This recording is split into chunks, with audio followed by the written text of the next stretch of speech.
Hello दोस्तों, Bihar forest guard में जो भाग 1 में 1 से लेकर 30 क्वेश्चन देगा, जिसमें इतिहास होंगे, भूगोल के प्रश्न होंगे, संविधान शासन से प्रश्न होंगे और अर्थव्यवस्था करंट अफेयर से रिलेटेड प्रश्न होंगे।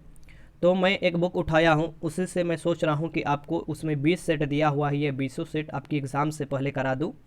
आपको लगातार मैं आज वीडियो देते रहूँगा और इसका जो क्वेश्चन है वो लेवल ठीक ठाक है।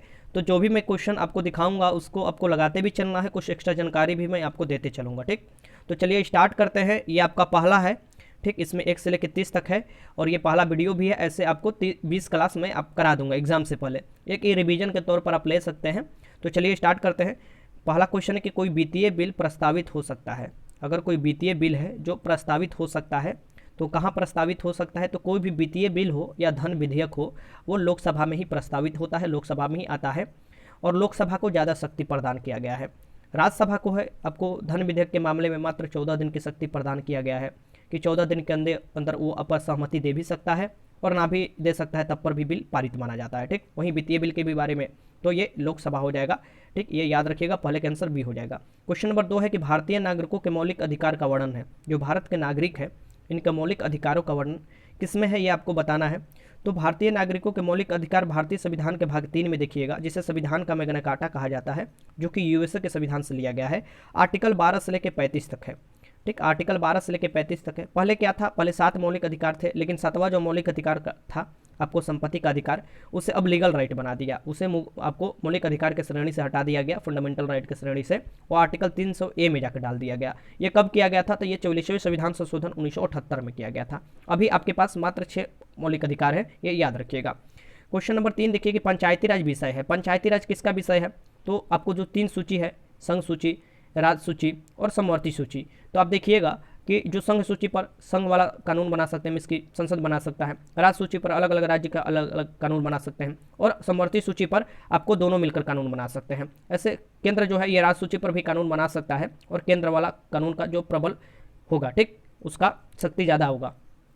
पंचायती राज विषय जो है ये आपको किसका है? तो ये राज्य सूची का विषय है। राज्य सूची का विषय, इसे याद रखिएगा। 3 का आंसर सी हो जाएगा। क्वेश्चन नंबर 4 है भारतीय संविधान के निम्नलिखित अनुच्छेदों में कौन सा अनुच्छेद राज्य के सरकारों को ग्राम पंचायत, बहुत वीवीआई क्वेश्चन है, इसे आप स्टार लगा लीजिए, डायरेक्ट क्वेश्चन ये आ सकता है। संविधान के निम्नलिखित अनुच्छेदों में कौन सा अनुच्छेद है जो राज्य सरकार को ग्राम पंचायत गठित करने का निर्देश देता है? तो ग्राम पंचायत गठित करने का निर्देश जो देता है ये आर्टिकल 40 देता है, जो कि डीपीएसपी में है, directive principle of state policy, जो संविधान के भाग 4 में है, जो कि आयरलैंड के संविधान से लिया गया है। इसमें आर्टिकल 40 देखिएगा, तो ये किससे संबंधित है? तो ये आपको ग्राम पंचायत के गठन से संबंधित है। ठीक, और इसी के एक आर्टिकल देखिएगा 44 है। 44 जो है ये सिविल कोड, आपको जो नागरिक संहिता है, समान नागरिक संहिता, उसके बारे में है। ठीक, तो वो भी याद रखिएगा। आगे चलते हैं। क्वेश्चन नंबर 5 है कि न्यायिक पुनर्लोकन का अर्थ, सर्वोच्च न्यायालय। क्या न्यायिक पुनर्लोकन कहाँ की व्यवस्था है? तो सबसे पहले ये यूएसए के संविधान से लिया गया है। यह सर्वोच्च न्यायालय जो यह न्यायिक पुनर्लोकन आखिर है क्या? न्यायिक पुनर्लोकन, ठीक, तो ये सर्वोच्च न्यायालय द्वारा जो किया जाता है। यहाँ पर आप देख सकते हैं कि ये न्यायिक पुनर्लोकन वो है कि मान लीजिए कोई संसद या राज्य के कोई कानून बनाया जाता है, देखा जाता है कि कानून जो है यह हमारे अधिकारों को लोप तो नहीं करता है, या संविधान के समक्ष ये बना है कि नहीं बना है, उसी का आपको लोकन करता है, तो उसे पूर्वालोकन कहा जाता है। किसी भी राज्य के कानून को अवैध घोषित कर सकता है अगर वो आपको अतिक्रमण करता है संविधान का। तो ठीक, तो ये आपको क्या हो जाएगा? इसमें आंसर हो जाएगा 5 के आंसर डी हो जाएगा, पूर्वालोकन के माध्यम से। क्वेश्चन नंबर 6 है कि निम्नलिखित में कौन सा केंद्रीय सरकार का कर नहीं है? केंद्रीय सरकार का कर नहीं है, सेंटर का ये कर नहीं है, ये आपको बताना है। तो आप देखिएगा भूमि या कृषि, ये सब जो है राज्य में आते हैं, तो भूमि राजस्व जो है ये आपको केंद्र सरकार का कर नहीं है, या राज्य सरकार का कर है। ठीक, तो निम्नलिखित में कौन सा केंद्रीय सरकार का कर नहीं है? तो ये हो जाएगा भूमि कर। ठीक, इसे याद रखिएगा। आयकर हुआ, सीमा शुल्क हुआ, उत्पाद शुल्क हुआ, ये सेंटर का कर है। ठीक, कर 2 प्रकार के होते हैं, डायरेक्ट टैक्स होते हैं, इनडायरेक्ट टैक्स होते हैं। जैसे कि अभी जीएसटी जो है ये इनडायरेक्ट है, वहीं आयकर जो है इनकम टैक्स जो लगाया जाता है आपके कर के ऊपर डायरेक्ट लगाया जाता है, जो आप खुद ही पे करते हैं, तो उसे डायरेक्ट टैक्स बोलते हैं। जो इनकम टैक्स एक प्रकार का आपका डायरेक्ट हो गया। 7 देखिए कि भारतीय रिजर्व बैंक ने भारत के विदेशी व्यापार में धन लगाने में मदद की। यहाँ पर देखिए कि भारतीय रिजर्व बैंक ने भारत के विदेशी व्यापार में धन लगाने की मदद की। इसमें से कौन मदद करता है? ठीक, विदेशी व्यापार में धन लगाने की रिजर्व बैंक ने। तो रिजर्व बैंक जो है ये हमारा आपको रिजर्व बैंक है, ये राष्ट्रीय बैंक है भारत का। ठीक, इसकी स्थापना 1935 में हुई थी और 1934 के एक्ट आया था, उसके बाद इसकी स्थापना हुई थी। ठीक, इसका मुख्यालय मुंबई में है। यहाँ पर मैं आपको बता दूँ कि इसका नाम है एक्सिस बैंक। एक्सिस बैंक के सहयोग से ही भारत के विदेशी व्यापार में धन लगाने की मदद की जाती है। ठीक, तो 7 का आंसर हो जाएगा डिब्बी। क्वेश्चन नंबर 8 देखिए कि निम्नलिखित में कौन सी वित्तीय संस्था विश्व बैंक से संबंधित नहीं है। विश्व बैंक से संबंधित नहीं है, देखिए यहाँ पर आपको यहाँ पर ए बी दिया है और सी डी ऑप्शन यहाँ पर छूट गया है। वैसे मैं बता दूं कि इसमें जो वित्तीय विश्व बैंक से समूह नहीं रखता है ये हो जाएगा आईएमएफ। आईएमएफ अलग ही संस्था है और इसका जो मुख्यालय है आईएमएफ का ये है आपको अमेरिका की राजधानी वाशिंगटन डीसी में। और जो यहाँ पर विश्व बैंक समूह भी है, जिसे विश्व बैंक जो है एक वर्ल्ड आपको, ठीक, तो जो वर्ल्ड बैंक है उसका भी मुख्यालय जो पड़ता है वो भी आपको वाशिंगटन डीसी में पड़ता है, ये जरूर याद रखिएगा। तो इसका समूह नहीं होगा, इसे इसका सी और डी ऑप्शन छूटा हुआ है। क्वेश्चन नंबर 9 देखिए कि सिफारिश पर बैंकों में ब्याज दर का विनियंत्रण आधारित है। किसकी सिफारिश पर बैंकों के ब्याज दर का विनियंत्रण आधारित है? तो ये कौन से समिति ने सिफारिश किया था? तो ये नरसिम्हम कमेटी जो थी ये सिफारिश की थी। ये 2 बार गठित की गई थी, ठीक। पहला बार तो आपको 1991 में गठित की गई थी, जो उदारीकरण हुआ था उसके बाद ये आपको गठित की गई थी जांच करने के लिए 14 अगस्त 1991 को एम नरसिम्हम की अध्यक्षता में। फिर यही आपको कमेटी बाद में भी गठित की गई 1998 में, जो अपना रिपोर्ट आपको गठित की कि बैंकों के ब्याज दर का विनियंत्रण आधारित है, ठीक। तो ये आपका सी हो जाएगा इसका आंसर, ठीक। क्वेश्चन नंबर 10 है कि वर्तमान में देश ने ग्रहण किया है। वर्तमान में देश ने क्या ग्रहण किया है, इसमें से ऑप्शन पढ़िए। देखिए वीडियो रोक लीजिएगा क्योंकि कम समय है, इस कम समय में ज़्यादा क्वेश्चन कराना है, इसलिए मैं थोड़ा आपको स्पीड करूँगा, तो आप वीडियो रोक कर क्वेश्चन लगाइएगा। ये चालू खाता पर पूर्ण विनियमितता, चालू खाता पर ये पूर्ण विनियमितता आपको ये वर्तमान देश ने ग्रहण किया है, ठीक। तो 10 का आंसर सी हो जाएगा। क्वेश्चन नंबर 11 है कि विश्व का कौन सा देश मुलायम लकड़ी एवं लकड़ी की लुगदी की सबसे बड़ा उत्पादक और निर्यातक है? सबसे बड़ा उत्पादक भी और सबसे बड़ा निर्यातक किसके? तो मुलायम लकड़ी या लुगदी जिससे आपको कागज उगज कूट टूट बनता है उसका। तो ये जो हो जाएगा वो वही देश है जिसका आपको तटीय रेखा सबसे, विश्व का सबसे बड़ा तटीय रेखा है। अब समझिए तटीय रेखा की समुद्र से लगा जो तटीय रेखा होता है वो विश्व का सबसे बड़ा किसका है? तो ये कनाडा का है, ये याद रखिएगा, कनाडा हो जाएगा इसका आंसर, ठीक। 11 का आंसर डी हो जाएगा। क्वेश्चन नंबर 12 है कि शुष्क भूमि के लिए सर्वाधिक उचित फसल कौन सी है? तो शुष्क भूमि के लिए देखिएगा, शुष्क भूमि के लिए जो काली मिट्टी में सबसे सर्वाधिक उचित फसल कौन सी है? तो ये जो मानी जाती है ये मानी जाती है मूंगफली। मूंगफली देखिएगा गुजरात और महाराष्ट्र वाले क्षेत्रों में सबसे ज़्यादा होता है, ठीक। तो मूंगफली जो है शुष्क भूमि के लिए सर्वाधिक उचित फसल मानी जाती है, ठीक। तो 12 का आंसर क्या हो जाएगा? डी हो जाएगा। ये याद रखिएगा। जूट अगर देखिए सबसे ज़्यादा उत्पादन कहाँ होता है? तो पश्चिम बंगाल के बाद में बिहार के बाद में असम में होता है, ये भी याद रखिएगा। आगे चलते गेहूं में अगर दे तो गेहूं सबसे ज़्यादा होता है उत्तर प्रदेश में, ठीक। और प्रति हेक्टेयर के दृष्टि से देखा जाए तो वो पंजाब में होता है। अगर चावल बोला जाए कि चावल सबसे ज़्यादा कहाँ होता है तो ये पश्चिम बंगाल में होता है, ठीक। आगे चलते हैं। क्वेश्चन नंबर 13 है कि पृथ्वी परिभ्रमण करती हुई प्रति मिनट करीब करीब कितनी दूरी कर लेती है? पृथ्वी परिभ्रमण करती हुई प्रति मिनट करीब करीब कितनी दूरी तय कर लेती है, ये आपको बताना है। तो परिभ्रमण में क्या होता है? जो सूरज के चारों ओर परिभ्रमण होता है, ठीक। और घूर्णन में क्या होता है? जो अपने अक्ष पर घूमता है उसे घूर्णन कहते हैं, ठीक। तो ये फार्मूला आपको याद रखना चाहिए। अगर दे रहा है प्रति, आपको क्या दे रहा है? प्रति दूरी मिनट में, तो इसका आगे कितना दूरी तय करेगी? तो 2πr, ठीक। 2πr वृत्तीय करेगी तो इसे 2πr होगा, इसका परिधि आप निकालिएगा तो, ठीक, क्योंकि वृत्तीय करेगी ऐसे तो 2πr हो जाएगा यहाँ पर। 2πr तो ये मान लीजिए दूरी होगा, ठीक। और यहाँ पर कितने? तो यहाँ पर मिनट बोल रहा है, ठीक। तो मिनट में तो यहाँ पर टी नीचे आएगा, तो टी किस में आएगा? तो टी आएगा आपको यहाँ पर देखिए ऊपर 2 हो जाएगा और पाई का मान कितना होता है? 3.14 हो जाता है, ठीक। ये आपका पाई का मान होता है। और आपको पृथ्वी की जो त्रिज्या होती है वो कितना होती है? 6400 हो जाती है, 6400 हो जाएगा, ठीक। अब यहाँ पर क्योंकि व्यास के आधा त्रिज्या होता है और यहाँ पर जो है टी जो समय नीचे रहेगा, समय में कितना रहेगा? 24, और 24 घंटा मिनट में पूछ रहा है, यहाँ पर घंटा नहीं, घंटा रहता तो सिर्फ 24 हो जाता है, मिनट में पूछ रहा है तो यहाँ पर 60 है, क्योंकि 1 घंटा में 60 मिनट होता है। अब यहाँ से काटम कुटम कर लीजिए, काट कूट कर आप निकालिएगा तो 27.9 आएगा। एक्यूरेट कितना आएगा? 27.9 के करीब आएगा, जो कि आप 28 लिख सकते हैं। इसमें 28 किलोमीटर प्रति मिनट ये करती है, ठीक। तो इसका आंसर क्या हो जाएगा? ए हो जाएगा। ये क्वेश्चन आया था कि किसके कारण ऋतु परिवर्तन होता है? बिहार दरोगा में ये क्वेश्चन पूछा हुआ था इस बार मेंस में। तो ऋतु परिक्रमण जो होता है ना, ये आपको परिभ्रमण के कारण होता है। जो परिभ्रमण जो चारों तरफ जो आपको जो पृथ्वी है सूरज के चारों तरफ चक्कर लगाते उसके कारण होता है, ये याद रखिएगा, ठीक। तो ये आपको क्या हो जाएगा? 13 के आंसर क्या हो जाएगा? इसमें आपको ए हो जाएगा। क्वेश्चन नंबर 14 है कि विश्व के सबसे ऊंची चोटियाँ किस प्रकार के पर्वतों में पाई जाती है? तो विश्व की सबसे ऊंची चोटी अभी है कौन? तो अभी माउंट एवरेस्ट है। अभी चाइना और नेपाल मिलकर उसका फिर से लंबाई नापा है तो 8848.86, यहाँ पर याद रखिएगा 8848.86 किलोमीटर इसका आपको क्या नापा गया है? मीटर में। किलोमीटर नहीं, मीटर में इसका हाइट मापा गया है, ठीक, क्योंकि 86 ये आपको जो है मीटर इसका हाइट बढ़ गया है, ये भी याद रखिएगा। और चाइना और आपको नेपाल में, क्योंकि ये क्वेश्चन पूछेगा नहीं अभी, क्योंकि अभी तो आपका पेपर तैयार हो गया होगा, लेकिन आगे के एग्जाम में आपसे पूछ सकता है। तो यहाँ पर अगर ये देख कि सबसे ऊंची चोटी कौन है, तो माउंट एवरेस्ट है, वो नेपाल में स्थित है, ठीक, ये याद रखिएगा। और ये जो माउंट एवरेस्ट है इसे ही नेपाल में क्या बोला जाता है, ठीक, ये याद रखिएगा, सागरमाथा बोला जाता है, ठीक। अब यहाँ पर मैं आपको बता दूं कि जो ऊंची चोटी है ये अब ज़्यादातर देखिएगा ऊंची चोटी जो है ये नवीन मोड़दार परत में पाई जाती है। क्यों, तो नवीन मोड़दार परत में पाई जाती है, ये याद रखिएगा, ये हो जाएगा बी। आगे चलते क्वेश्चन नंबर 15 की भारतीय प्रमाणिक समय एवं ग्रीनविच समय में अंतर पाया जाता है। तो भारतीय प्रमाणिक समय और जो ग्रीनविच जो लंदन के ग्रेट ब्रिटेन से पार होता है वहाँ के बीच में जो हमारा अंतर पाया जाता है ये प्लस में 5.5 घंटा, क्योंकि जो अब मान लीजिए ये है, ठीक, यहाँ से आपको ये देशांतर गुजरता है, कौन की 0 डिग्री देशांतर होता है, और ये है आपका इंडिया के देशांतर जो कि आपको 82.5 डिग्री देशांतर, तो पूरब में ये पड़ रहा है, देखिएगा पूरब में पड़ रहा है। और ये 5.5 घंटे इसलिए आगे यहाँ पर क्या होते हैं, सूरज उगते हैं, और इसके बाद जाकर ब्रिटेन में सूरज उगते हैं, ठीक, ये 5.5 घंटे आगे है, ठीक, याद रखिएगा। ये इलाहाबाद के नैनी से गुजरता है, तो ये इसका आंसर हो जाएगा बी। 15 का आंसर क्या हो जाएगा, बी हो जाएगा, ये याद रखिएगा। 82.5 डिग्री पर क्वेश्चन कैसे भी पूछेगा आपको लगा लेना है।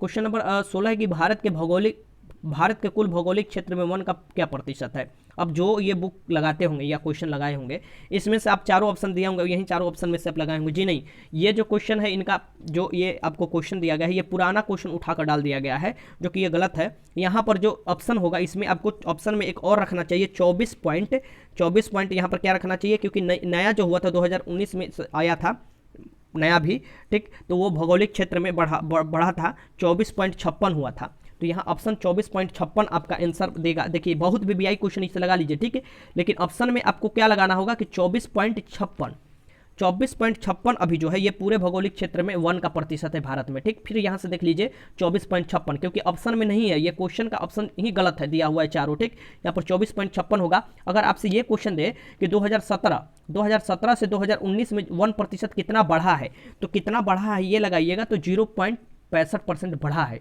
ये आपको लगा लेना है, ठीक। तो ऐसे क्वेश्चन दे तो आपको लगा लेना है। ये 2017 वाला पर ही आधारित क्वेश्चन दिया है, जबकि 2019 वाला डाटा आ चुका है, और जब भी क्वेश्चन देगा तो 2019 वाला डाटा पर आधारित देगा, ठीक। ये 2016 में जो जारी हुआ था वन भौगोलिक वाला जो वन रिपोर्ट जारी हुआ था उसके अकॉर्डिंग ऑप्शन दिया है, लेकिन 2019 के अकॉर्डिंग मैंने आपको बताया, ठीक।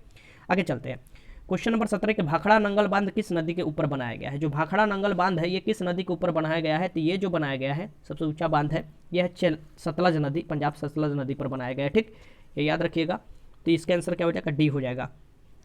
क्वेश्चन नंबर 18 है कि असम कुल मिलाकर कितने राज्यों एवं केंद्र शासित क्षेत्रों से घिरा है। तो देखिए असम कोई केंद्र शासित क्षेत्र से नहीं घिरा है, चाहे केंद्र शासित क्षेत्र असम के पूर्वी राज्यों की तरफ नहीं है, लेकिन राज्यों से घिरा है। और पूरब की 7 बहनों बताई जाती है ना, तो वो 7 आपको लगाना है। असम कितने राज्यों से घिरा है, तो 7 राज्यों से घिरा है, ठीक, ये याद रखिएगा, 7 राज्यों से घिरा है। असम की राजधानी कहाँ है, तो दिसपुर है, और गुवाहाटी उच्च न्यायालय है, ठीक। सबसे ज़्यादा क्षेत्राधिकार गुवाहाटी उच्च न्यायालय का है, क्योंकि पूर्वी बहुत से ऐसे पूर्वी राज्य है जिनका उसमें ही क्षेत्र में आता है, गुवाहाटी उच्च न्यायालय के क्षेत्र में, ठीक। और यहाँ पर मैं आपको बता दूँ कि जो असम है वो चाय के उत्पादन की दृष्टि सबसे ज़्यादा है, चाय जो उत्पादन होता है ये सबसे ज़्यादा असम में होता है। और दार्जिलिंग जो है ये आपको पश्चिम बंगाल में पड़ता है। आपको कर्नाटक में कॉफ़ी सबसे ज़्यादा होता है, और मसाला उसाला सबसे ज़्यादा कहाँ होता है, ये केरल में होता है। लक्षद्वीप में कुल कितने द्वीप है। जो लक्षद्वीप है जो कि अरब सागर में यहाँ पर पड़ता है, यहाँ पर, तो यहाँ पर द्वीपों की संख्या कुल कितनी है आपको बताना है। तो लक्षद्वीप में जो द्वीपों की संख्या है टोटल ये 36 है, लेकिन यहाँ पर देखिएगा 36 द्वीपों में सभी पर मानव नहीं रहते, मात्र 11 द्वीपों पर ही मानव रहते हैं, आबादी पाई जाती है, ठीक। तो ये याद रखिएगा। 19 का आंसर क्या हो जाएगा, सी हो जाएगा। क्वेश्चन नंबर 20 है कि भारत में सर्वाधिक गेहूं उत्पादक राज्य कौन सा है। देखिए आ गया क्वेश्चन। तो भारत में सबसे ज़्यादा जो गेहूं उत्पादक राज्य है ये हो जाएगा उत्तर प्रदेश। उत्तर प्रदेश गेहूं भी उत्पादन में सबसे आगे है, दुग्ध उत्पादन में भी सबसे ज़्यादा आगे है उत्तर प्रदेश ही। तो 20 का आंसर क्या हो जाएगा, ए हो जाएगा। अगर चावल दे तो चावल होता है पश्चिम बंगाल में ज़्यादा, और प्रति हेक्टेयर से गेहूँ और चावल दोनों में दे तो वो पंजाब में सबसे ज़्यादा होता है प्रति हेक्टेयर से। सोयाबीन सबसे ज़्यादा कहाँ होता है, तो मध्य प्रदेश में होता है, ये याद रखिएगा। क्वेश्चन नंबर 21 है कि भारत के किस राज्य में सर्वाधिक जनसंख्या घनत्व पाया जाता है। महत्वपूर्ण क्वेश्चन है कि भारत के किस राज्य में सर्वाधिक जनसंख्या घनत्व पाया जाता है। तो ये आपको बताना है, सर्वाधिक जो जनसंख्या घनत्व पाया जाता है ये किस राज्य में। तो ये चारों ऑप्शन से लगाना है। तो ये दिल्ली में पाया जाता है, दिल्ली केंद्र शासित राज्य है, लेकिन यहाँ पर जनसंख्या घनत्व 2011 के अनुसार 11,320 किलोमीटर 11,320 प्रति व्यक्ति जो है यहाँ पर 11,320 व्यक्ति प्रति वर्ग किलोमीटर स्क्वायर में पाए जाते हैं। ठीक, इसकी रहते हैं, क्योंकि जनसंख्या घनत्व किसे कहा जाता है, तो 1 किलोमीटर लंबाई 1 किलोमीटर चौड़ाई के जो क्षेत्रफल बनता है उसमें कितने लोग रहते हैं, वही जनसंख्या घनत्व है। तो दिल्ली का सबसे ज़्यादा है 11,320। अगर आपको यहाँ पर ये दे कि कौन से राज्य में सबसे ज़्यादा जनसंख्या घनत्व, केंद्र शासित उसमें नहीं ऑप्शन है, तो बिहार में हो जाएगा।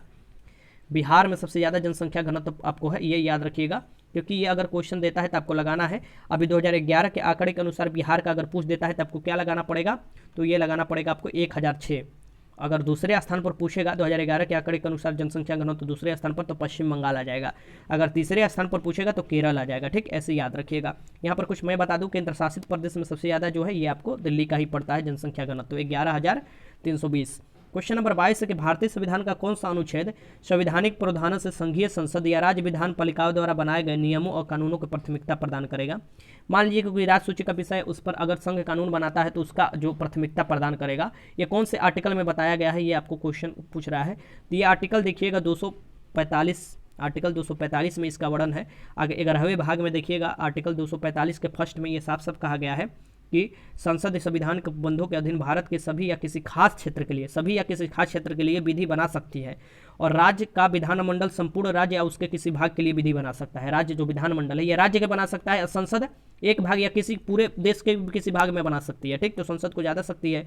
दूसरी और अनुच्छेद 245 के 2 में ये साफ साफ लिखा हुआ है कि संसद द्वारा बनाई गई कोई भी विधि इस आधार पर अमान्य नहीं होगी कि इस कानून का प्रभाव देशेतर क्षेत्र का पर होगा।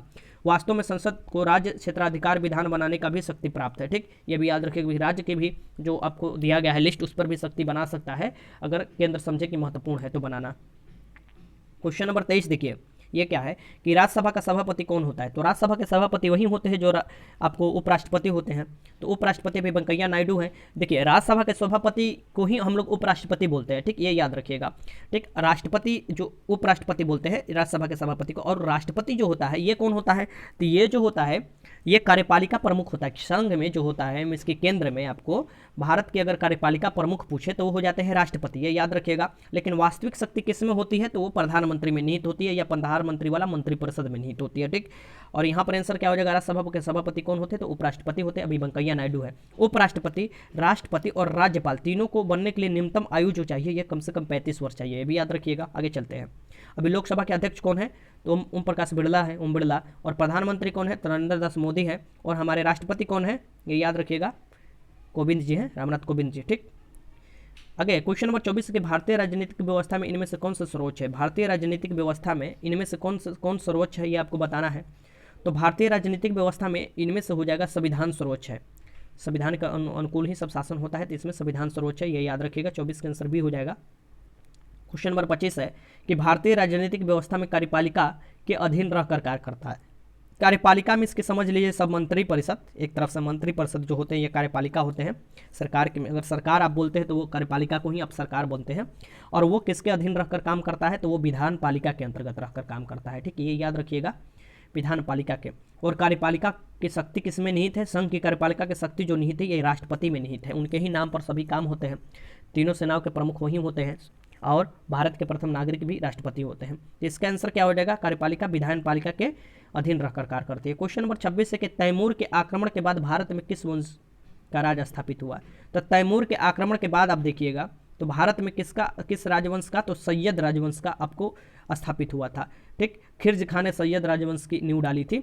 अब देखिएगा तो तैमूर के आक्रमण के बाद ये हुआ था। ठीक, तो ये याद रखिएगा। 26 का आंसर क्या हो जाएगा, बी हो जाएगा। लोधी जो वंश है यहाँ पर देखिए, लोधी वंश बहलोल लोधी ने स्थापना किया था। और सिकंदर लोधी इस बार दिया था क्वेश्चन ESI में कि आगरा शहर की स्थापना किसने किया था, तो सिकंदर लोधी ने किया था। ये भी याद रखिएगा, ये सब क्वेश्चन पूछ देता है। ठीक, आगे चलते हैं। सबसे जो दिल्ली सल्तनत के सबसे फर्स्ट वंश और लास्ट वंश जरूर याद रखिएगा, मिलान करने का आता है तो सबसे पहला जो बात दिल्ली सल्तनत का था वो गुलाम वंश या मामूलिक वंश जिसे बोला जाता था, जिसका स्थापना कुतुबुद्दीन ऐबक ने किया था। और जो लास्ट था वो आपको लोधी वंश था, जिसके लास्ट जो शासक थे इब्राहिम लोधी थे, जो कि पानीपत का युद्ध हुआ था आपको प्रथम 1526 में बाबर और इब्राहिम लोधी के बीच। तो इब्राहिम लोधी मारा गया था और बाबर ने यहाँ पर मुगल वंश की नींव डाली थी। आगे चलते क्वेश्चन नंबर 27 के निम्नलिखित में किस सुल्तान ने दरबार में सबसे अधिक गुलाम थे। तो किसके दरबार में सबसे अधिक गुलाम थे, इसलिए उसने आपको एक विभाग का भी स्थापना किया था गुलाम के लिए। ठीक, तो इसके दरबार में थे ये, किसके, तो ये आपका आंसर हो जाएगा फिरोज तुगलक के दरबार में सबसे अधिक गुलाम थे, लगभग माना जाता है कि 1,80,000 गुलाम थे, तो फिरोज तुगलक यहाँ पर आंसर हो जाएगा। ठीक, और यहाँ पर मैं आपको बता दूं कि जो फिरोज तुगलक ने दीवान ए बदनाम नाम के दासों के लिए एक नया विभाग भी खोला था। दीवान ए बदनाम पूछ सकता है कि ये दीवान ए बदगान, बदनाम नहीं बदगान नाम का जो आपको दासों के लिए विभाग खोला गया था वो किसके द्वारा खोला गया था, तो ये फिरोज तुगलक ही हो जाएगा आंसर। ठीक, आगे है क्वेश्चन कि निम्नलिखित में किस मुगल बादशाह ने अंग्रेजों को उनके व्यापार में मदद करने के लिए एक महत्वपूर्ण फरमान दिया। एक महत्वपूर्ण फरमान किसने दिया था अंग्रेजों को आपको मदद करने के लिए, ये मुगल बादशाह थे। ठीक, इसलिए ये आपको मैग्ना कार्टा बोला जाता है, ईस्ट इंडिया का मैग्ना कार्टा भी इसे बोला जाता है इस फरमान को, क्योंकि इसी के बाद ये संपूर्ण व्यापार करने लगे थे और फिर धीरे धीरे जाकर अपना अधिकार भी करने लगे थे अंग्रेज। ये था, ये फ्रैक्चुअर था। फ्रैक्चुअर को कायर बादशाह भी बोला जाता है, ये याद रखिएगा, फ्रैक्चुअर इसका नाम है, क्योंकि इसने क्या किया था कि इसको एक रोग था। ठीक, वो रोग था ना, तो अंग्रेज जब आए थे 1717 में, आपको अंग्रेज जब आए थे जॉन सरमन के नेतृत्व में, दूत मंडल ने फ्रैक्चुअर से दरबार में भेजा गया। ठीक, तो फ्रैक्चुअर के दरबार में जब जॉन सरमन के नेतृत्व में भेजे गए थे तो फ्रैक्चुअर बीमार था। ठीक, तो दूत मंडल में एक विलियम हैमिल्टन नामक डॉक्टर था। ठीक, तो विलियम हैमिल्टन नामक जो डॉक्टर था वो बहुत कोशिश कर ये बीमारी इनको दूर कर दिया गया। तो हैमिल्टन के इसके कारण हैमिल्टन पर बादशाह खुश हुए और वो एक फरमान दिए आपको किसके लिए, तो व्यापार करने के लिए। ठीक, तो 3,000 वार्षिक कर के बदले बंगाल में व्यापार करने के लिए संबंधी प्राप्त विशेषाधिकार दे दिया गया। अब देखिएगा कि उसका अंग्रेजों द्वारा बहुत मात्रा में आपको उपयोग किया गया और बहुत ही क्या बोला जाए कि आपको गैर कानूनी तरह से उपयोग किया गया उस फरमान का। ठीक, कॉपी बना कर, तो ये इतिहास की बात है। और 28 का आंसर क्या हो जाएगा, फ्रैक्चुअर हो जाएगा। ठीक, इसका आंसर क्या हो जाएगा, बी हो जाएगा। क्वेश्चन नंबर 29 है, यहाँ पर देखिए कि निम्नलिखित में किस सुल्तान ने बेरोजगारों के लिए रोजगार दिलवाया। तो रोजगार दिलवाया था बेरोजगारों के लिए किस सुल्तान ने था, तो यही फिरोज तुगलक था। ठीक, इसी ने एक आपको अलग स्थापना की थी, दीवाने बदगान नाम के दासों के लिए विभाग भी स्थापना की थी, और इसके ही समय दासों की संख्या सबसे ज़्यादा था, तो बेरोजगारों के लिए रोजगार भी दिलवाया था। 29 का आंसर सी हो जाएगा। क्वेश्चन नंबर 30 और आज का लास्ट क्वेश्चन है कि 1857 के विद्रोह को किस उर्दू कवि ने देखा था। 1857 के विद्रोह को किस उर्दू कवि ने देखा था, ये आपको बताना है। तो उस समय जो थे ये थे आपको 1857 के जो विद्रोह देखे थे ये आपको गालिब थे। 30 के आंसर क्या हो जाएगा, यहाँ पर 30 के आंसर हो जाएगा आपको सी, गालिब का मृत्यु हुआ था 1869 में। ठीक, देखिए 1857 के जो विद्रोह हुआ था, ठीक, तो ये इसमें जो बहादुर शाह जफर थे, जो बहादुर शाह द्वितीय बोले जाते थे, छुप छुप कर कविता लिखते थे इसलिए जफर भी उन्हें बोला जाता था, जफर नाम से। तो बहादुर शाह जफर को रंगून भेज दिया था, रंगून म्यांमार में बोला जाता है। ठीक, वहाँ पर उन्हें निर्वासित कर दिया था, उनका मृत्यु वहीं पर हो गया था। ठीक, तो ये 30 क्वेश्चन थे और ऐसे ही मैं आपको टोटल सेट करा दूंगा इस बुक का 30 क्वेश्चन कर। ठीक, जल्दी कोशिश करूंगा कराने के लिए, आपकी एग्जाम से पहले 15 तारीख से पहले मैं आपको पूरा ये क्वेश्चन करा दूँ। ठीक, वीडियो अच्छा लगा तो लाइक कीजिएगा, कोई भी क्वेश्चन में डाउट है कमेंट बॉक्स में लिख सकते हैं। और ये जिस बुक से मैं ले रहा हूँ वो बुक अक्सर लोग पढ़ते हैं, हमको बोला गया कि सर इस बुक से जितना भी क्वेश्चन है करा दीजिए, क्योंकि कुछ क्वेश्चन में आपको शक लग रहा है, तो जो क्वेश्चन का ऑप्शन गलत होगा या आंसर गलत होगा मैं वहीं पर आपको बता भी दिया करूँगा। ठीक, तो वीडियो देखने का आपका बहुत बहुत धन्यवाद।